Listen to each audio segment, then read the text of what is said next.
Kaya mga kabayan, ako'y naririnig na naman at kita niyo po ito, tayo nagpapakanana naman ng ating gagawing eksperimento daw ay parang nasa laboratorio. Tayo magpa-fried chicken lang mga kabayan. Naglagay tayo ng iyang cornstarch. Tapos itong chicken breading na ito, mga 3 kutsarang cornstarch, 3 kutsarang chicken breading. Ayan mga kabayan, nasa napapanurin. 3 klase ng pagluluto ng fried chicken ang ating gagawin. Ating pinapamintahan din mapagayaan. Kulang kalahating kutsarita. Yan ho, para mas masarap. At atin lang hahaluin niya ng ayaw. Siyempre, talaga namang okay. Parang pwede na. Ay! Ito, lalagay natin tubig. Malamig na malamig. Kita nyo ganun, may yelo pa yan. Sabi sa hawa. Na rin nga ang ating ginagawang pagpa-fried chicken aray. Kakoy, para maipakita ko sa inyo kung ano yung masasarap na sistema ng pagluluto ng fried chicken pritong manok. Yan, ating binabanaw niyan at pag nakuha natin yung tamang consistency kailangan natin ay di ito. Itong ating mga chicken legs na ito ating na-marinate na overnight. Yan ho, may Sprite po iyan, may patis, may paminta. Yan ho mga kabayan. At talaga namang may asin. As ngayon, ilulubog muna natin dito sa ating ginawang iyan, pinaka butter bagayaon or ano pang pwede nating itawag diyan. Ito na yun namang panalo. Dapat mainit ang ating mantika. Siyempre naman, kung pwedeng malamig pa ang mantika, isishutin niya o hindi lulutaw mga kabayan. Kita nyo ba yan? Huwag nyo pakakapunuin agad lang ang pagpaprito. Lalo kung inyong prituhan, ikakagaya lang kalindot. Maganda ho, kung tutusin, talagang yan totally submerged o yung naka-deep fry talaga. Ayan ho. Pero po pwede din naman iyan. Hindi naman natin ilalaban ng contest iyan. Ayan ho, mga kabayan. So, talagang aring ating kita ninyo, medyo less ang magiging niyan, coating niyan, mga kabayan. Minsan ho, ang pritong manok ay masarap naman kaysa mga pagkahagay ng pagpiprito, yung hindi to makakapal ang mga tawag daw, mga coating. Masarap mga kabayan, medyo plain na papagayan. Kargit lang lutong iyan, pero yung mismong balat na balat lang ng manok at mga pinaka outer part ng manok na yan ang maluto. Hindi ho yung pinaka mga breading o yung pinaka coating natin gagamitin sa iba naman nating ipapakita din ngayon. Yung simple lang na ating inilublub sa ating binanaw na pinaka-butter natin. Ngayon, ating tutusok-tusokan din iyan ng talaga hong hindi mahilaw yung loob. Yan. Sarap naman yung fried chicken pritong manok. Aba, hindi magpa-fried chicken ng baboy. Tunay na ibayaw. Ang sistema lang ginagawa natin yan dahil hindi nga ho talaga totoong lubog na lubog sa mantika. Tayo nagtitipid din hindi ating binabalik. At tinutusok-tusokan para ho yung kaibuturan ng maabot ng temperature. Kaya ang hindi hilaw. Minsan pagka hindi natusukan kaya parang bloody ang loob. Madugo ay hindi maganda. Kabay. Kanya bagay nag-aayayat agad na sarap areho isang sistema na pagpiprito ng ating chicken papagayaan. Di ho to makapal yung mga pinaka coating. Yan ho.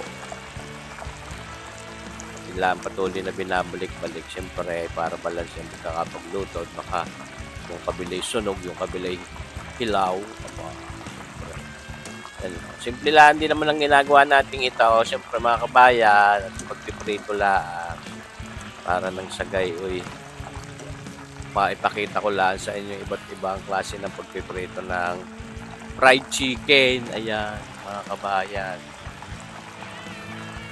Pero yun yung mga breading, yung talagang makakapal ang mga katulad ng mga fast food, masasarap din naman iyon.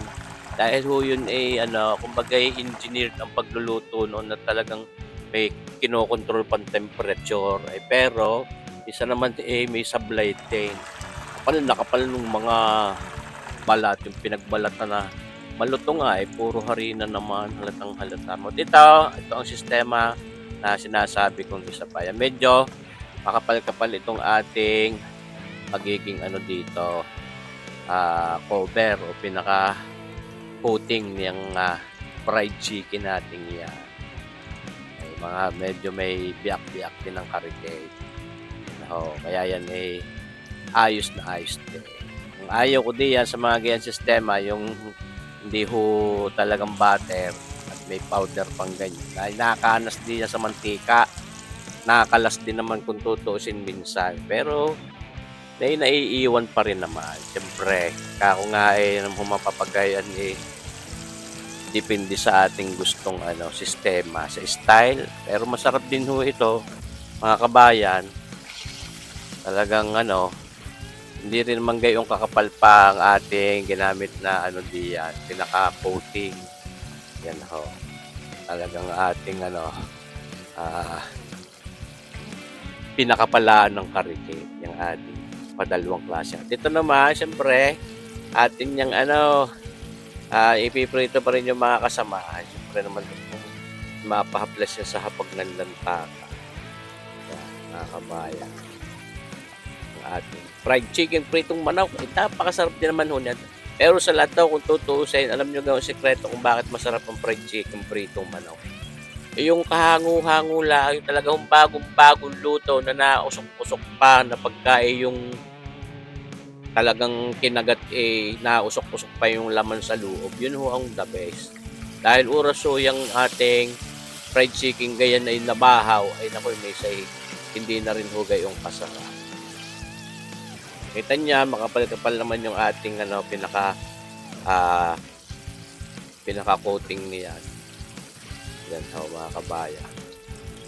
At ating tinutusok-tusukan pa rin, kako nga para hindi mahilaw loob, lalo't hindi naman yun talaga deep fried.